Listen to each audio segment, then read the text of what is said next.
Which one? I don't care which one! Get them both! That man's an imposter. That man is the imposter. There can't be two Spider-Men. Let's take them both in! Welcome back to the channel, y'all, and I can only describe Kaiju number 8, chapter 78 using one simple word. And that word is humbling, dog. I have been thoroughly humbled reading this chapter. I know in the last video I said that humans are up. Humans are not up right now, dog.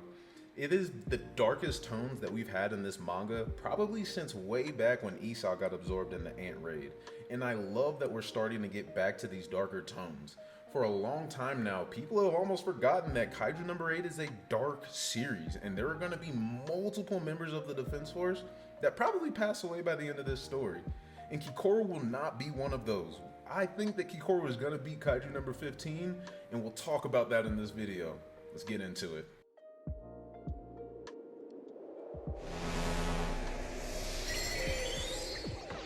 So we pick up 78 where 77 left off, and Kikoru is standing face to face with number 15, about to verse off. Here, people in the Defense Force are finally starting to realize, hey, 15 honestly resembles Kikoru a lot, and it's weird. And as people are making this realization, Kikoru is also saying to herself, Kafka's not here, Mina's not here, and my moronic master's not here to defend me. I gotta take this out by myself. She takes that deep breath and says, commencing neutralization against number 15. There, bro, 15 does this eerie, sinister, evil laugh and says, I like that one. Commencing neutralization of little Kikoru shinomiya. And whenever she said that, y'all, that panel was dope. But at the same time, I know that y'all felt that eerie feeling that I'm talking about. And immediately things get into it, or things go. I don't know, things pop off. I don't know what I'm trying to say. But right as soon as they start fighting, the first move that 15 does is just throw this kick at Kikoru's head. She ducks it immediately, and the kick is so powerful, y'all, that she doesn't touch the building, but the sonic boom or blast that comes out of her kick completely destroys a skyscraper that's right behind Kikoru. Right here is when all of us finally started to realize how real this fight is, dog. On top of that, these are some of the craziest feats that we've seen any kaiju do in this series. That was just a kick that did that to a skyscraper. So who knows what this thing is going to be doing whenever it's attacking at full power all the time? And on top of that, one thing that we always have to remember about the kaiju that number 9 creates. When number 9 creates kaiju or helps resuscitate kaiju, these kaiju start off as one thing, get destroyed, and then end up coming back stronger. If Kikoru beats number 15 and then number 15 comes back even stronger than before, I don't know, bro. Regardless though, Kikoru keeps on going on to have this amazing battle sequence with Kaiju number 15. If there is one thing that we always gotta give a round of applause to Matsumoto about, dog, it is just how amazing every single battle sequence looks in Kaiju number 8. I keep up with multiple other manga every single week, whether they're bi-weekly, weekly, and there are not many series that can draw action sequences as well as Matsumoto does Kaiju number 8. And even if they do draw action sequences well, something about how easy it is to keep up with what's going on is amazing. Watching Kikoru try to use the number 1, 2, 3, and 4 slashers against number 15 and seeing 15 weave all those attacks at the same time that Kikoru is trying to also weave 15's attacks, right? As she's about to use slasher number 5, number 15 comes along and tries to hit Kikoru in the face and just skims her and draws blood out from her cheek. As Kikoru almost gets hit, she finally says to herself, dog, I'm afraid. I'm scared. Any wrong move could be a fatal one, but I have to bear that and keep moving forward. And that's an awesome mindset for Kikoru, and not just Kikoru, but an awesome mindset for anybody, right? There's gonna be things that you fear, but even if you fear it, there's two different types of fear, right? Fear can be detrimental to you because you're so afraid of something that you don't know how to act, or you can have a respectful amount of fear for something. In order to be able to beat something and realize how strong it is, you do have to fear that kaiju in a sense, right? That kaiju is naturally stronger than Kikoru. Kikoru has this number 4 suit that allows her to keep up with these kaiju, but realistically speaking, There's no way, no reason, no rhyme for why Kikoru should be fighting this kaiju by herself. So she does need to fear this kaiju a little bit, right? This is not normal. Kikoru should not be versing a freaking daikaiju by herself as a first year recruit in the office. Why'd I say office? In the defense force. On top of that first year recruit in the defense force, dog, figuring out that Kikoru is the strongest member in the defense force of all time for their first year was insane. People in the defense force started saying that Kikoru is for sure going to go on to surpass people like Narumi, Isao, and even her own mother, Hikari Shinomiya. So obviously they're not going to tell Kikoru these things, but them watching Kikoru and seeing her strength, her speed, her efficiency whenever she's attacking, it just has them all lit for what the future could bring for Kikoru. But for me, I'm sitting here wondering, how are y'all hyped about the future for Kikoru when Kikoru right now is getting her ass whooped? We see this kaiju just punching Kikoru through buildings, slapping Kikoru up. It just doesn't seem good for our girl at all, right? We've seen a couple cool things throughout these fighting sequences while these fights were going on. One thing that I really thought was awesome was whenever this number 15 punched Kikoru into the ground and then was about to use that hollow blast out of its face again, Kikoru actually used the side thrusters in her arm to launch out of that space and get away from 15 before she got hit.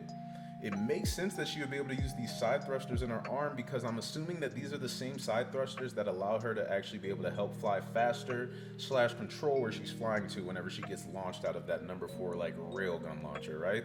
So it was awesome to kind of start seeing a little bit more of the features of Kikoru's suit versus just any given normal defense force suit. But even as we start seeing some cool stuff with Kikoru, humans are just not up, dog.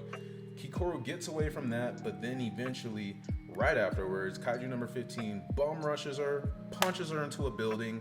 It completely knocks away all of Kikoru's shields at this point, so now she has broken ribs, her right lung is damaged, and she stands back up. And as she stands up, number 15 says, "Little Kikoru, you couldn't beat me even if you wanted to. You couldn't even lay a scratch on me with that little axe of yours." And once Kaiju number 15 calls Kikoru's axe little, it just produces the most brolic axe of all time in Kaiju. And I was pissed, bro. I was pissed with smiling at the same time because it's like, you are not gonna spite us like this. These last 2 chapters, Kaiju number 15 is talking reckless, dog. Talking so much. But it's like, what can we do about it? What can we do? I honestly... It sounds dumb saying this because I don't know how it's gonna happen, but I do think that Kikoru's gonna beat number 15, y'all. I don't know how it's gonna happen, right? Like I said, I don't know.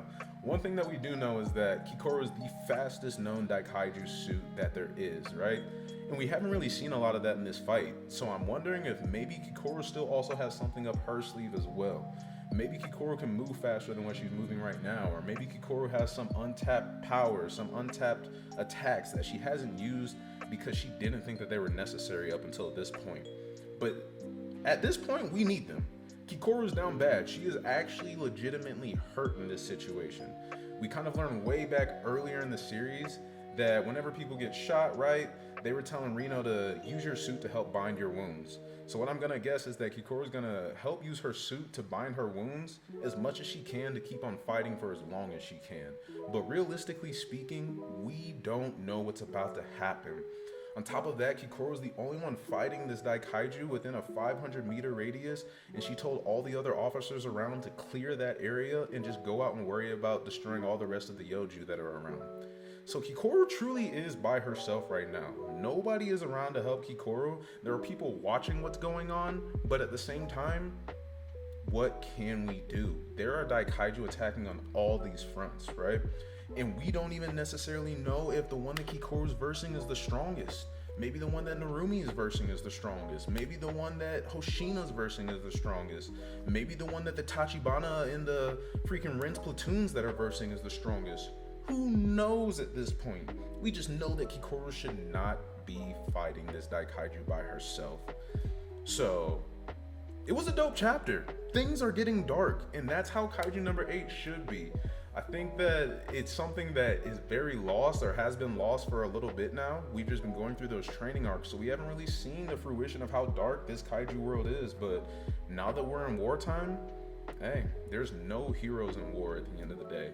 Nobody wants to be in war, and we're seeing the fruition of that right now. We might have some awesome feats that happen, but at the same time, is it worth the cost of the lives that we're gonna lose?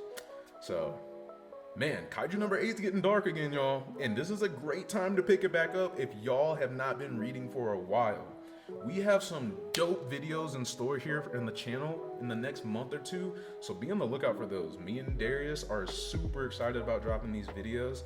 I have another Kaiju video that'll be coming out soon, and then another One Piece solo video that'll be coming out shortly after that. So thank y'all for your undying support. Pray for Kikoru, pray for the Defense Force, because I have no idea what the hell is going to happen right now. But other than that, you already know the vibes. Thank you for watching this video as always. Arigato gozaimasu. And hey, I catch y'all later. Let me hit you with a note. It's been a minute, bro. Peace.